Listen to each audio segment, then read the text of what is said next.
आज सकाल सकाल उठिकी देखला दांड सारा सिंगड़ार फूल पड़ी केते सुंदर देखा मु कौन कम करी मत भारी लोभ है मुझे आज दुटा फूल जाऊँ गोटे रखी सारे तापर जाए कौन कम करी से कौन कल ना खंडे आम बाड़ी कदली पत्र चिरिकी आणिकी ता देह सब फूल खुंटिकी सब रखीदेली से कम सादे जाए छात उपर देखला अपराजिता फूल फुटी अपराजिता फूल आणिकी रखीदेली से नील अपराजिता को धला फूल केते सुंदर देखा सांग मैंने देखते तो से कम सादे जाए गुंडा घसीगरा सब पड़ता काली एणे वर्षा भी पकईला टे जाए सब गुंडा घसी शुकोच मो पुआ आसी वीडियो कर मामा मामा ये कौन कर गुंडा घसी आम सब बिक्री करूँ ना मुझे ना ना बाबा मुझे बिक्री करी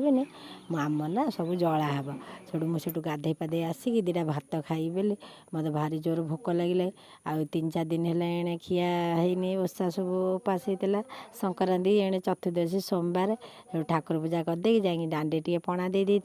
पणा दे मो पुअर मोर बस सांगे बस माँ पुआ दुटा खाई देलु आ पखाड़ दुटा खाईदेला पर कि शांति आ मत तो कह सांगे सागे निद चली मुझे शोबी कौन मु घर पुणी कम किए कर रोषेबास सब कर ना नाई आ तर मुझे पलि रोषे कर वीडियोटी भल लगे लाइक सब्सक्राइब निश्चिंत करिए। रोजी जय जगन्नाथ।